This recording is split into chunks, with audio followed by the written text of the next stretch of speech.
I recall the time when you were stating we lost patience and turned investigations into entertainment. I wonder what reforms would rebalance transparency without creating the trial by podcast or the in the court of public opinion, so to speak. Okay, it's just what you saw with Kimmel. I don't have any problems against the guy individually, but market pressure acted as a censor for the circumstances, not the Trump administration, not anybody else, but people took advantage of the appearances to propagandize on it. But that's the same thing with us. See, we market ourselves as a consuming group, and people say, hey, that's a lucrative market. We can sell to it. What will they buy? And the question comes into, what do we buy? Now, let's take something as simple as fried chicken. Some years ago, decades ago, KFC came up with this thing of coming up with, well, not, they came up with this idea of a healthier chicken recipe where they took the skin off of the chicken. Tasted the same. It was great. Cut down on the calories, much better for you, lowered your cholesterol. But in the black areas, people go, I want my chicken skin. They trying to cheat me. So they wouldn't buy the stuff that was healthier for them. And that preceded this thing where everybody is kind of looking like Miss Piggy now. And Miss Piggy looks like she's slim and trim when you look at her in the context of modern fashion. So it's a healthy thing that was being offered to the consumer that was rejected in favor of something that wasn't good for them.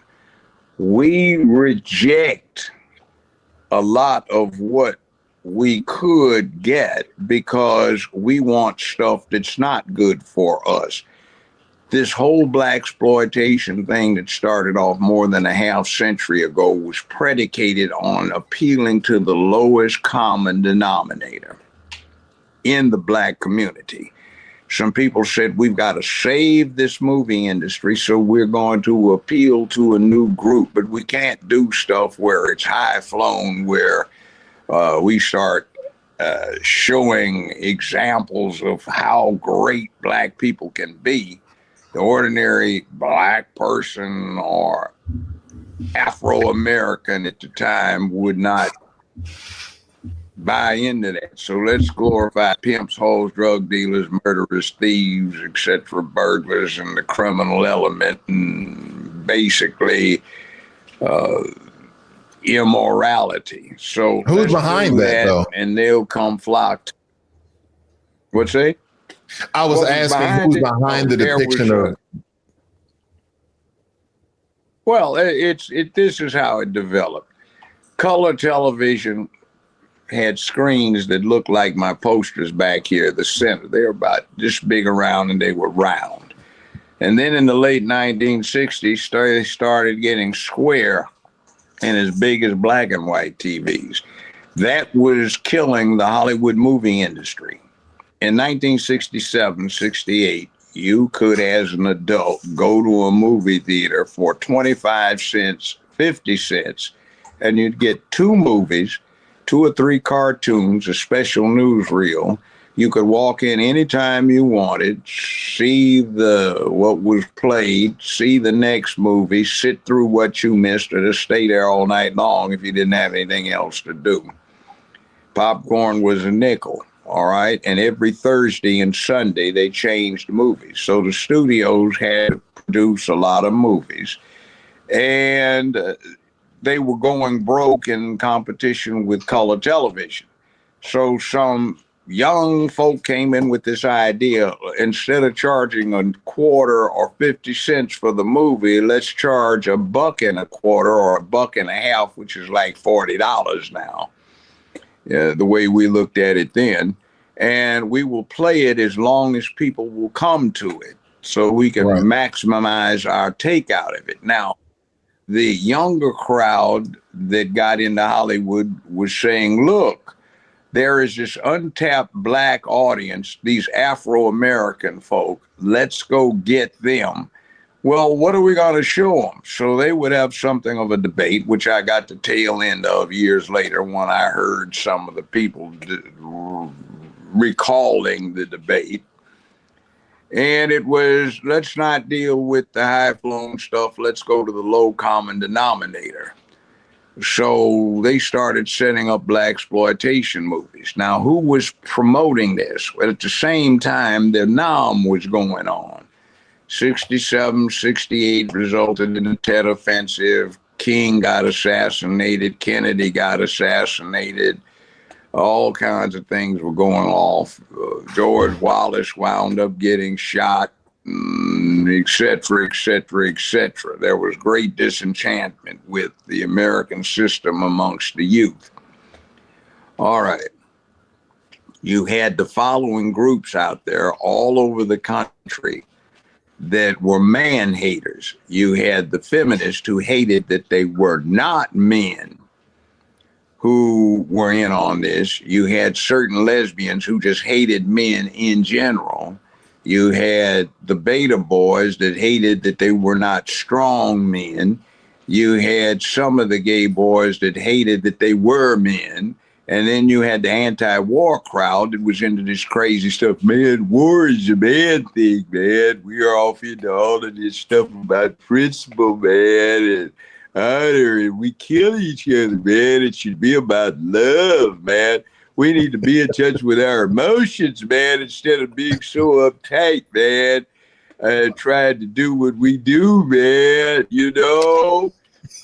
And let's get high, man. Turn on, tune in, man. Drop out, yeah. Just like you see in the old Cheech and Chong movies. That was real for the time. So you got this man-hating thing that got itself in a coalition that really got built on the shoulders of the anti-war movement. So when you put them together with what Hollywood was doing in terms of their agendas that they were pushing, and so much that you need to understand that the mob used to run Hollywood and they had unwritten rules, but they were ironclad. But when the mob bailed about 1960 because of the attention that was coming on to them, because Hoover, J. Edgar, had been proven to be lying when he said this organization did not exist. And then they busted a bunch of them in upstate New York at a meeting, et cetera, et cetera. And then the commie scare thing was going on. So they were investigating Hollywood. Well, that organization bailed and they left an organizational vacuum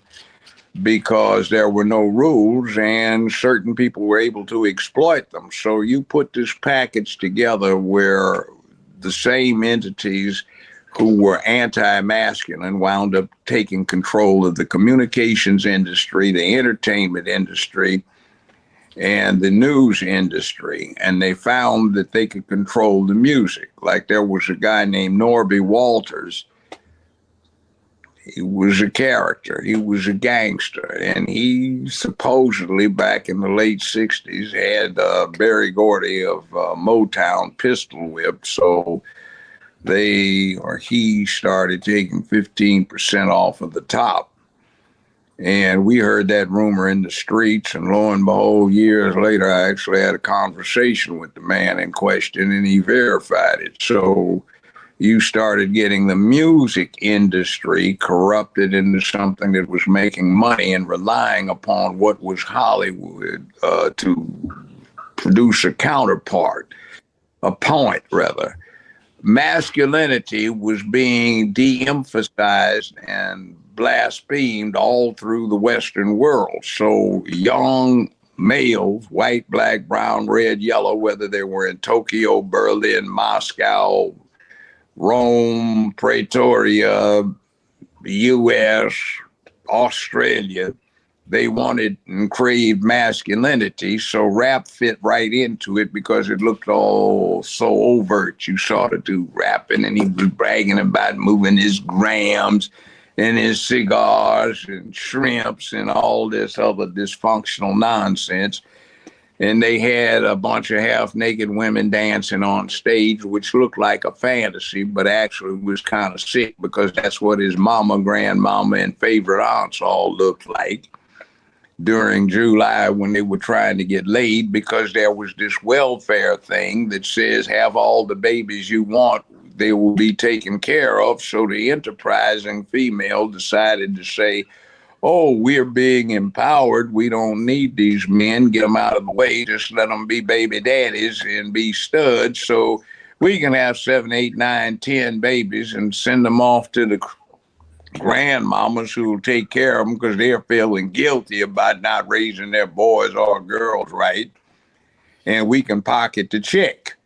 So that set up a counterpoint for massive glorification of dysfunction in this country and around the world. I was in Australia, and my date and I, the only black folk in this hotel that Rupert Murdoch had bought 28 stories. He was going to tear it down, but he had it as party central for his guest. And we were one of the guest list. So we were at the hotel, and we were at one of the clubs in the hotel. And the guy that's the MC is an Australian. Mike, we got a good show going on tonight. We got plenty of good music, some rap. There's Carl, that's my nigga out there. Come on up. This is my nigga. And he's a white guy, you know. Wow. And I'm saying, wow, this is spread around the world. Yeah. So that's what they were doing. They ideated on this masculine imagery, which actually was not masculine because it was emphasizing a feminine set of ideation points. Somebody's taking care of you. In other words, my bitches and my hoes, they take good care of me. See, that's this dependency thing. That's female ideation, which is what had been spread out there, where somebody takes care of you instead of you being the man, take care of other people that you owe an obligation to. You know, I ain't got to deal with this. It's a black thing. You know, you just do your crimes, man. You know, like don't take too many penitentiary chances, man. But, you know, you ain't a man if you ain't done your time, man. And see, when somebody does their time, you know, 90% of the time they come out, they've been butt fucked, they've been sucking and been sucked, and, you know, that's their ideation. So it fits right into that rainbow cult bit, and it fits into the Hollywood agenda. So it was a nice engine to build up in what was nominally, for image purposes, the super masculine black dude, you know, macho. But you turn him into a punk because he likes butt fucking with somebody that's got a dick, you know. Right. And they developed this strange taste. And you have places like Shelby County, Memphis, Tennessee. So anyway, you get this buildup of negativity that compounds itself. So it's massive dysfunction. Right. And you see what you see right now in terms of the residuals from the BLM, George Floyd demonstrations and all of this other stuff. But January 6th, this kind of stuff you see now was like, that was practically every day. I mean, they'd have big demonstrations where there's 25, 30,000 people out there, 10, 15, where they'd have to call in the National Guard and send in a military division, Army division that was in training that hadn't been shipped to the NAM. Or you have a situation in National Guard where they just opened up on the students and killed 5 or 6 of them on campus. You know, they shot them down. See, life was cheaper. Everybody knew somebody, and everybody was worried about getting that 1A classification in a draft notice and getting sent over for a tour in sunny Vietnam. And you had big brothers and uncles and cousins and dads who had been in Korea, World War II, and grandparents and some of the older guys who'd been in World War I, black, white, brown, red, yellow. You had had the Depression where people got used to privation instead of being spoiled, and instead of being used to privilege, and people were a lot harsher and a lot more fundamental. So a lot of people died, and being in the so-called movement, being a militant, not being into civil rights was dangerous. Civil rights got people used to the idea of violence out there. They saw Negroes holding hands, singing "We Shall Overcome," down on their knees while some racist was beating them across the head until somebody else felt guilty about it. And they were trying to call that a fight. And the old veterans were saying, that's not a fight, that's getting your ass whooped. You know, and it's a disgrace. We won't be part of it because we went over there and we risked death and dispensed death. So we're not going to let anybody do that to us. And plus, the whole thing was too off into being gay for most of the ordinary men to deal with at that point in time. So it was an interesting thing when people became militant, and civil rights was essentially dead because all of the, well, not civil rights, but the movement was dead because all of the rights had been written down and made law. See, prior to 1964, 65, other than the 13th, 14th, 15th Amendments, and the 15th Amendment had been turned into something to establish corporations, there were no real laws that dealt with discrimination against anybody. So Thurgood Marshall came up with a brilliant strategy. It was what he called the dog strategy. I heard him give a lecture, and what that was about was this. The Jewish population was financing the Negro movement, the NAACP, because the idea was as Jews were still getting discriminated against, but if you couldn't do it to a Negro, you certainly couldn't do it to a Jew. So Thurgood extended the concept, and he took the ASPCA laws, the ones for prevention of cruelty to animals. And essentially his point was is if you couldn't do it to a dog, you couldn't do it to a Negro. If you couldn't do it to a Negro, you couldn't do it to a Jew. So the Jews would finance this movement for personal and group interest. And black folk could be creative in expanding the reach of the law. And then in 1954, you got Brown v. Board of Education that said, old Plessy v. Ferguson, separate but equal, you know, cannot be. So it was what it was. And then you had Orville Faubus down here, right down the road from me in Little Rock, Arkansas. He said, long as I'm governor of the state of Arkansas, there will be no niggers that set foot inside of Little Rock High School except as janitors and maids. And that's going to be what's going to be the reality. So Eisenhower sent the military down there. And by the way, that's a precedent that some folk in the blue cities forget about. When you say you're going to disobey federal law, then the president, being the chief executive, says we cannot allow America to go to hell and become an island, a big island of lawlessness, piece by piece.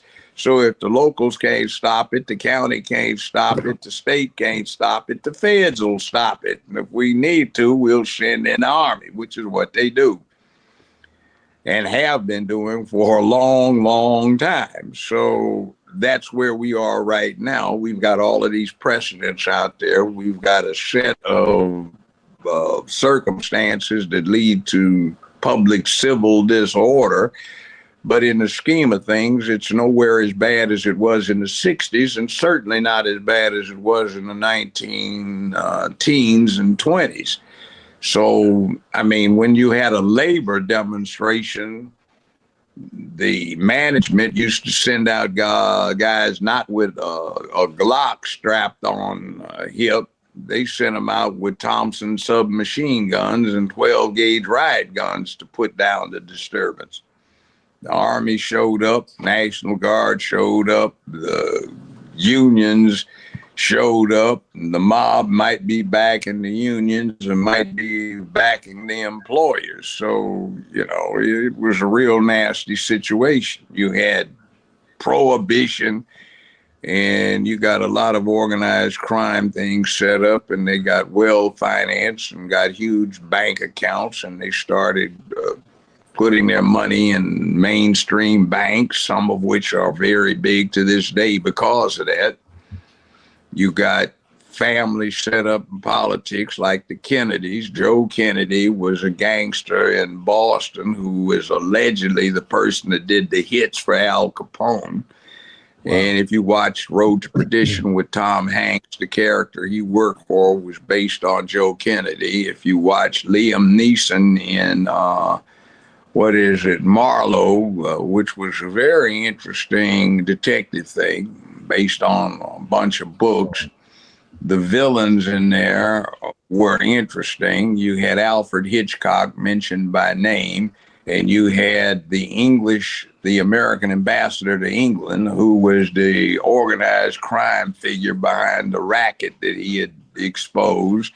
And that was Joe Kennedy as a historical thing. So maybe that's why so many in the Kennedy family have met untimely death or tragic circumstances, is the karma from somebody being a gangster flowed down. And speaking of stuff, one of the other things that Joe Kennedy did in Boston was make sure that the niggers did not work on the docks or in the warehouses, so that the lucrative jobs wouldn't be wasted on that. But now all the black folk love the Kennedys. So Democrats for nominating Kennedy. Actually, LBJ did a lot more for them than Kennedy did, but that's another story, and that's got to do with modification of the historical record.